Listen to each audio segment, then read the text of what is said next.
All right, I move up, and with that stick that I got for catching webs, I stick it towards Hans between his bag and him, and sticking the stick in all the sticky web, I start dragging him away. All right. You have all of your items properly encumberanced, right? Yes, I do. What's your current level at? Like, what is your encumbrance value, and how much of it are you taking up? My encumbrance is 2, or my max is 5, and I currently have 2. Okay, that's just enough. You may move your lowest movement value each turn. All right, so I can walk 6. Yes. No. You can walk 3. Oh wait, 6. You're right. Never mind. 6. All right, I walk 6 that way, dragging the body. All right, Hans is unconscious. Just FYI. All right, the Gobos. Probably good for him that he is. The goblin here that sees the fire realizes that this is going to get really, really bad really, really quick. And he shouts something, and he's gone. He's like, I got better places to be. Despite the insistence from the other two. This goblin, who does not understand what all the fuss is about, despite the fire, he runs up to grant aid, and this goblin, after whirling his stick around a bunch, he will let out a climactic yell and bring his stick stabbing down at you, dwarf.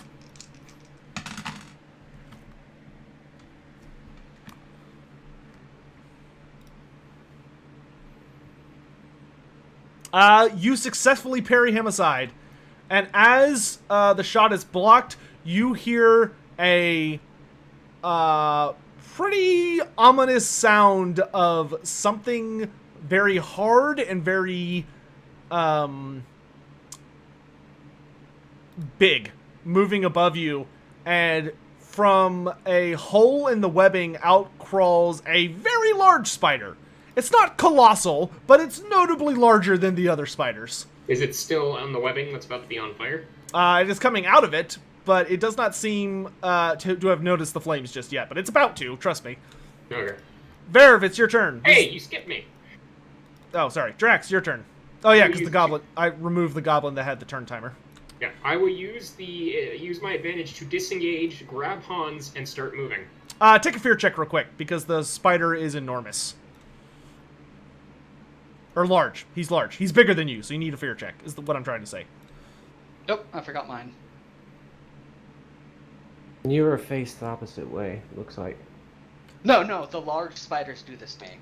I don't give the slightest of fucks. Drac, you're all good. Though, Wrist, if you don't fortune point, then you will not have been able to grab Hans.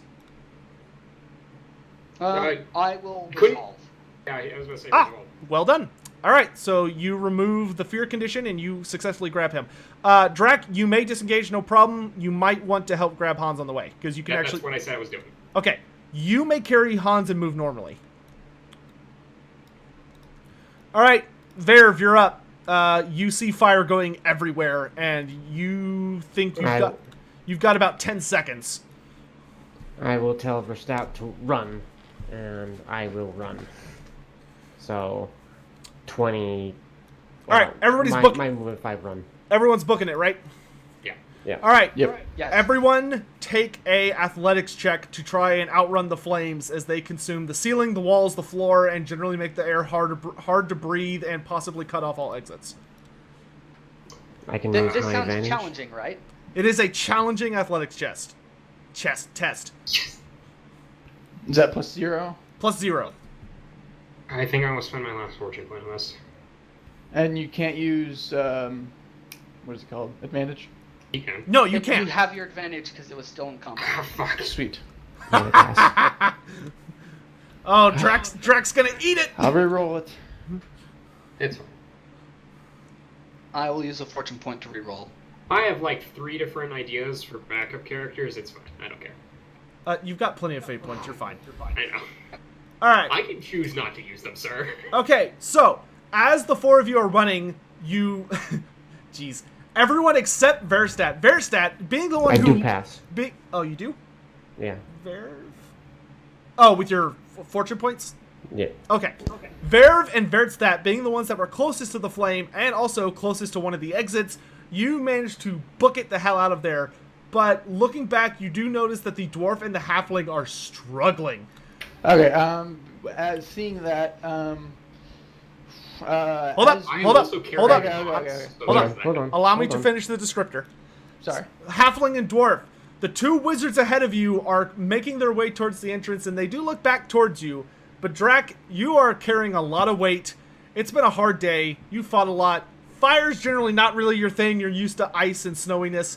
And as you're running distracted by the flames, you bump something horribly hard and you spill out. And Hans goes spilling away from you into one of the walls, and you are a good distance from him. You Okay. can try and save Hans, who is covered in flammable web, but if you do, it will be very dangerous. I will.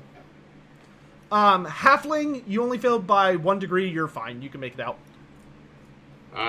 Drac will spend a resilience to save Hans.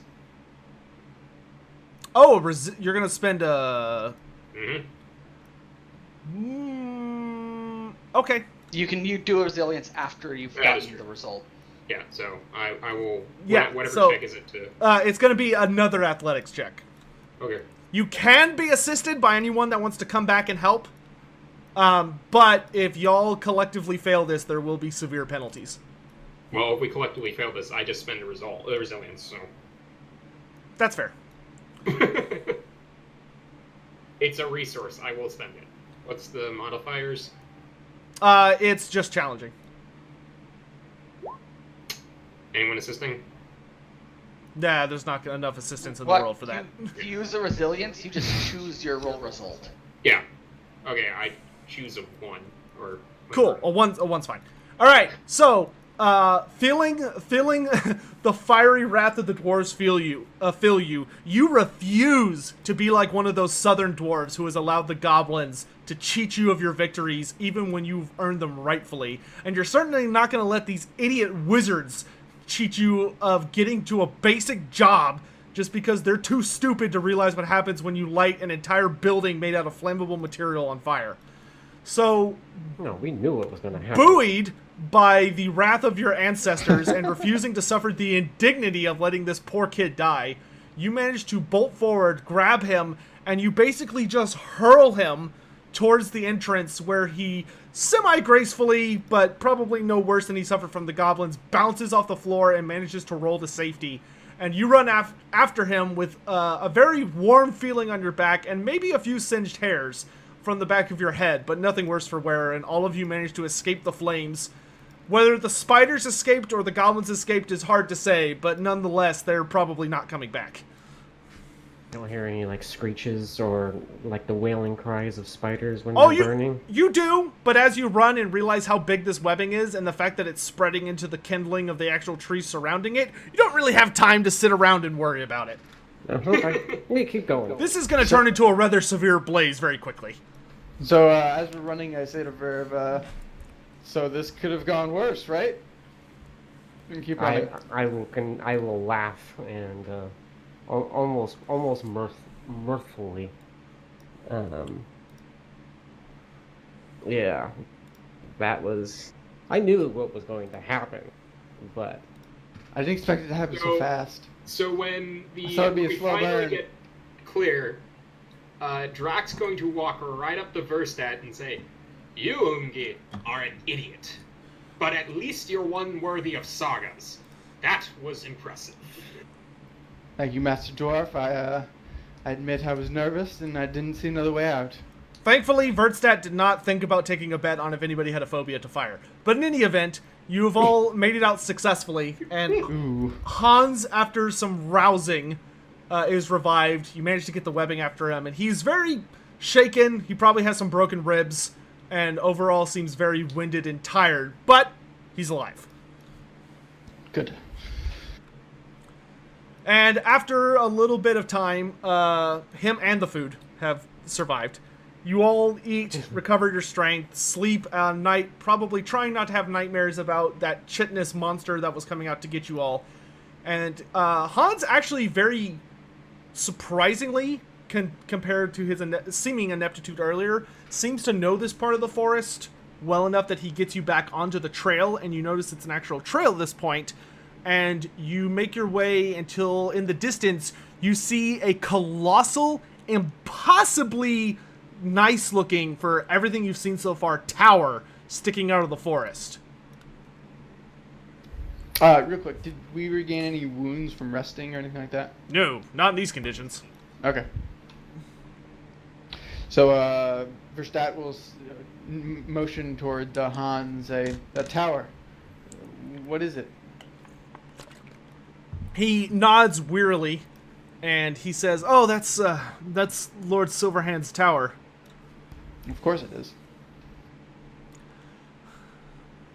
So this fire was like big enough to probably have been visible from the tower, right? Yeah, he probably saw that.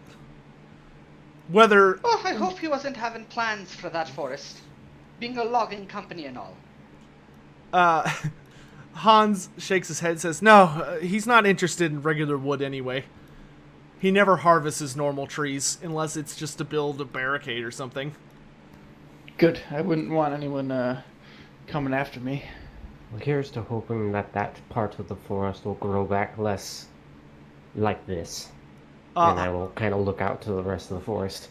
Hans nods to the four of you and says, "We're pretty much back by now, and after about another hour, you can kind of hear a camp up ahead." He stops and turns and says, "Okay, this is where I have to go back to the village. I want to stop him before he leaves. Yeah, I think we both do.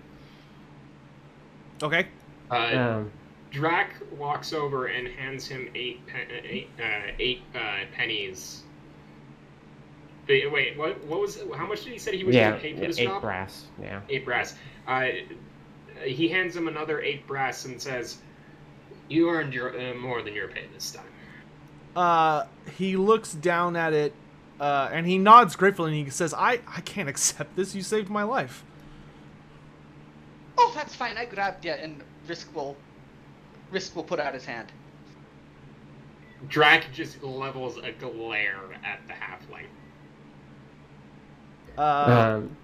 Does halfling require an intimidation check, or is he moved by this?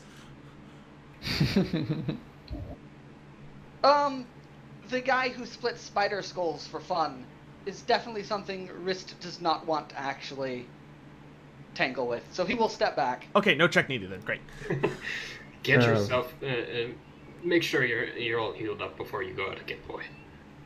And Verstadt will say, and listen, boy, if anyone questions you about the fire, remember to explain what happened and how much danger you were in.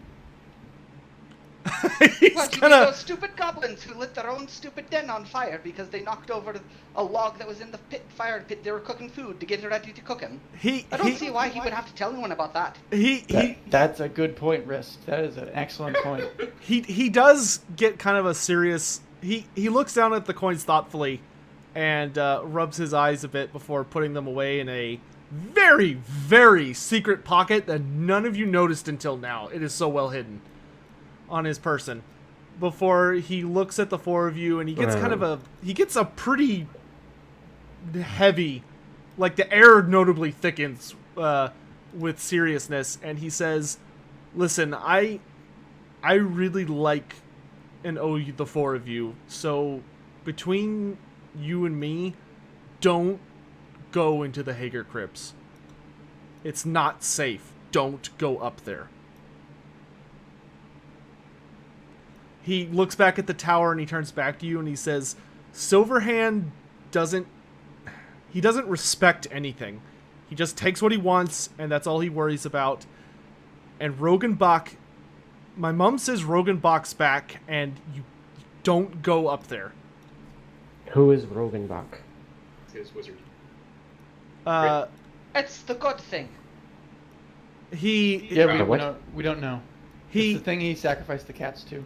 He nods at the halfling and he says, "I would be surprised if you've heard of it, but Rogenbach, he's the forgotten god. My mom says he's what people here worshipped before Sigmar came, and growing up here, he is the only god that you're allowed to worship until Silverhand showed up." You don't go into Rogenbach's territory. Yes, Ben. I will look at him and say, or I will nod, and say, oh, you can do me one favor. Try to not tell everyone that there is an elf walking about. At this, he openly laughs. He goes, yeah, I'm sorry, but if you think for an instant you're going to walk into camp and it's not going to spread like wildfire that a fae has arrived, you don't understand how people work.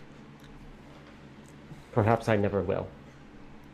He nods and he thanks the four of you again, and he says, if you do have to go into the Hager Cribs, though, just... if you see a shrine, just don't mess with it. That's the only advice I can think to give, unless maybe you could seek out one of the elders of the village, but you'll have to leave the camp to do it, and Silverhand doesn't like his workers interacting with the village.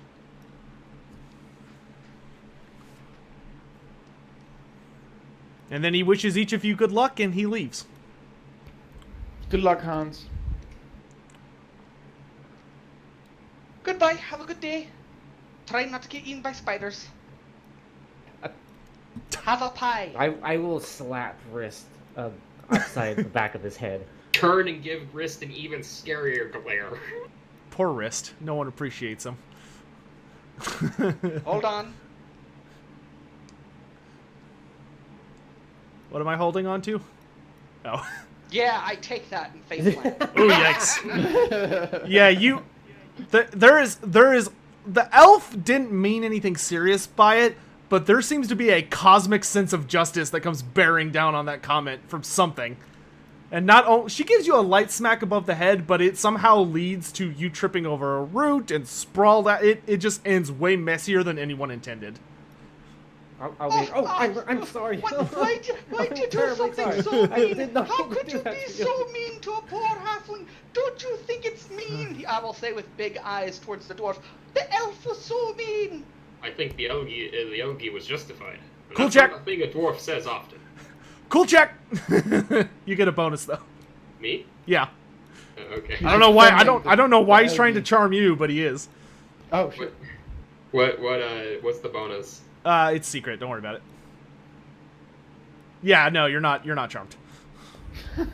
all you see is a pathetic whelp who can't take care of himself begging for help, even though he tripped over nothing and just ate shit. And he totally deserved a smack anyways.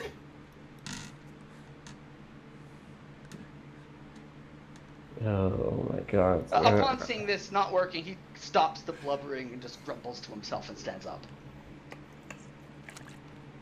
Before you stands the camp. Does not work with the facial hair. I will look at everyone and said, "Who are we supposed to be seeing again?" Well, no one. Aren't we all leaving because we're not supposed to go where they're gonna send us? Seems like a daft idea. Yes. If spiders are just minor trouble, I don't want to know what's in a crib. I'm afraid I have no choice, and I have to inquire about what's in these Hager Cribs. And, Verv, we're supposed to see Mr. Otto von Silverhand immediately. Yeah. The one who takes without regard to anything else. Yes, let's see this Silverhand. Drac will go looking for the dwarves. Alright, as you head into camp, it gets louder and louder and louder as you approach. You hear gunfire, you hear men shouting, you hear really bizarre sounds none of you have ever heard before. You hear people chopping at trees, and you enter the encampment of Hagerdorf. And immediately it is bustling. You see men dressed like soldiers running around everywhere, and you notice all the soldiers have somewhere on their person an emblem of a dog with a bloody mouth. And that being said, as you enter, immediately to your left... Sotek, how cornate is this symbol? Uh... Because the Norskins call Corn the Hound. To you, it's pretty bizarre. Like, it seems almost a little too on the nose. But these guys are, like, these are goofs compared to Norskins. These look like children compared to Norskins. Okay. They're about 1.5 feet too short, not nearly muscular enough. Gotcha. So although you're very suspicious of this, you don't take any, like, note to it. Okay, Verve, that's fine. Verve, take a very easy stealth check if you're using a hood and, like, something to cover your face. Okay. Do I assume I see the dwarves down here? You do. So you see a large pocket of dwarves, some fancier than others, and you see two in particular who look bizarre. They have all sorts of weird goggles and glasses about them. I've seen engineers before. I've lived in Krasakarak. That's true, but these two are particularly odd looking. Okay. Oh yeah, Verve, you're very well hidden.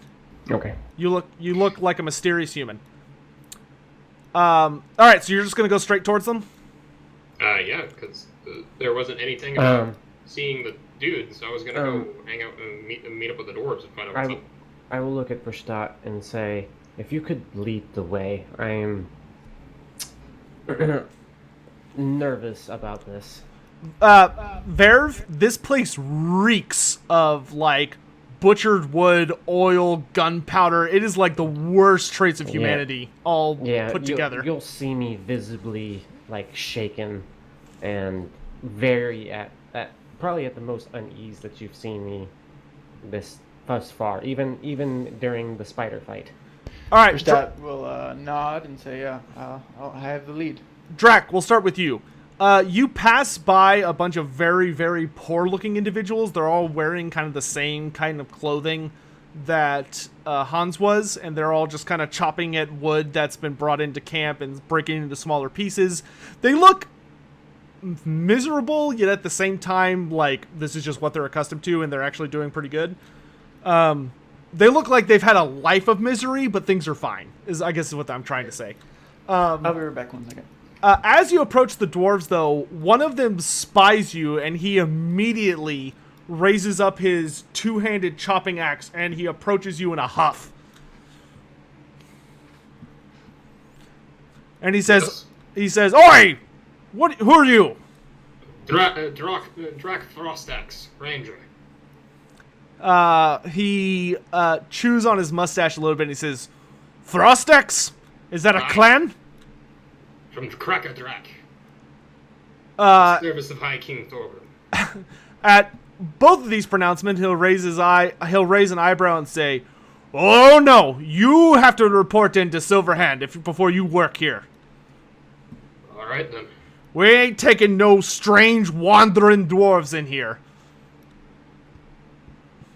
He will go head back into the encampment then. You hear him mutter "oofty" along with another couple of insults at your back as you walk away. He doesn't seem overtly fond of you. I have a feeling we can't even get in that far yet, Foul. Yeah, you have to go through the two guards. Yeah. All right. As the lot of you approach the gate, you do see two men that stand out on the left. Both of them are standing next to two immensely large horses. Like, they are gorgeous, high quality breeds, and the two men who are they're just kind of like the bottom quality human being. Like, they've got all sorts of boils and scars, and they look fairly nasty, but they look like they know what they're doing, taking care of the horses, and they don't pay you any mind. But as you're approaching the gate, one of the guards is moderately alert. The other one is sitting down on a stool, and he seems far more interested in watching some peasants labor, just absentmindedly chewing on a piece of grass. And the moderately alert one goes, "Halt there! Who you lot?" We will halt, and Verstadt will reach into his pants pocket and pull out the employment poster, and say, "We acquired this along the River Reich, and we're hoping to seek employment." He pauses for a long minute. You know what? I need to get the actual wrist token. 1 sec. Yeah, I would like to be able to move. Did I miss anything with Found the dwarves? He got snubbed and was told to The go racist check in dwarves. first. They're racist dwarfs. Yeah. He takes the letter from you, and he seems to be absentmindedly chewing on something. He looks at me and says, "All right, all four of you." Aye. And what is your... And he seems to kind of stumble for a word for a minute, and then he just sort of rolls his eyes and he says, "What's your job? What do you do?" Our job.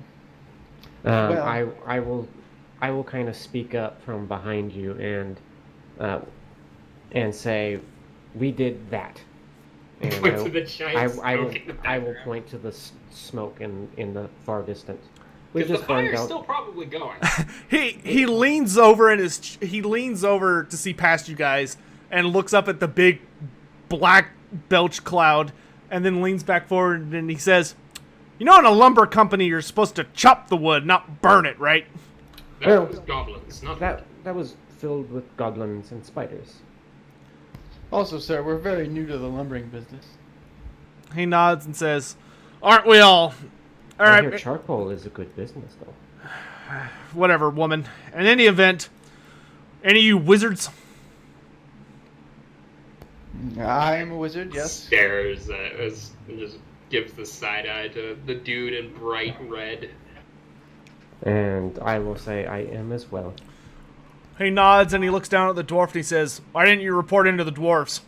Not their kind of dwarf. He gives he gives him and There's the other different kinds of dwarfs. him and the other guard look at each other in like this kind of weird look, and then they turn back and go, "All right, four of you then, go see Silverhand." Thank you kindly. Take back the poster and proceed to Silverhand. Wait, Drac. There's different kinds of dwarfs. Many. I thought there was. As you approach the tower, and you pass by the bustle and hustle of the camp, you see all sorts of people from different walks of life. There are the mercenaries, but you do see a lot of people who look like they just sort of wandered here. You see cooks and people cleaning up shit, people handling animals kept in cages. You see handgunners training, soldiers training. You see a lot of lumbermen. You see tents with people sleeping in them. It's a busy place. You do walk by a small, almost permanent-looking structure with a man who is in very, very nice robes. And he also, instead of having just the head of the Bloody Hound, when he turns on his cape, you can see, like, multiple gorgeous outfits of, different versions of, like, sewn-in priceless fabric of different kinds of hounds devouring different beasts that exist in the myths and legends of the Reich. He seems awfully important. All right. But as you approach the tower, you begin to notice how impossible it is, in that this tower looks like it's ancient and has been here, and it is literally like 8 stories tall. It's bizarre, and it's just kind of here in the middle of nowhere. Huh.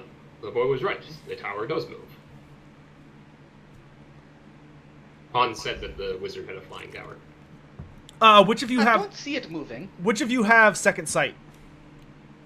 Not me.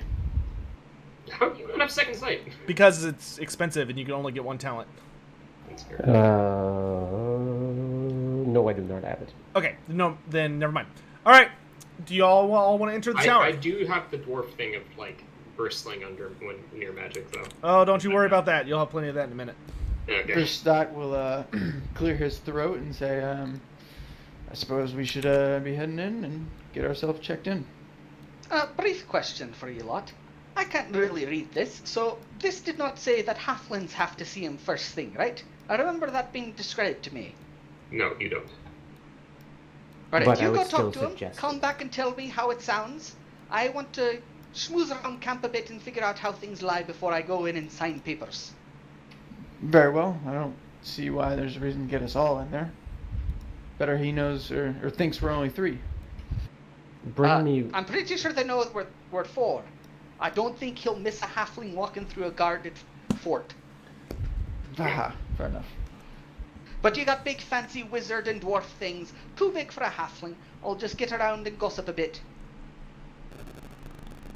All right, so the three of you are going to go in? Yep. All right, Ben, just let me know what you want to do while you're wandering around camp, and you can join them at any time if you want. All right, the three of you walk into the tower, and the moment you walk in, you notice it's like you walk into a mountain fresh air. Like the instant you step in, the air is the perfect temperature. The air is like incredibly easy to breathe. There's no murk, no smoke, no dust.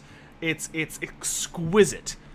And as you walk in, everything has a nice warm glow to it. And all of you kind of blink, and you suddenly find yourselves in a large study. And in front of you is sitting a very, very richly dressed man who is sitting in a very large, oversized chair that looks incredibly comfortable. And in front of him is a pile of books that he's just sort of thumbing through. And it's very quiet, other than, like, you hear candles and little braziers burning, and you hear a clock ticking somewhere. But other than that, the only other sound is the sound of y'all walking and him thumbing through pages.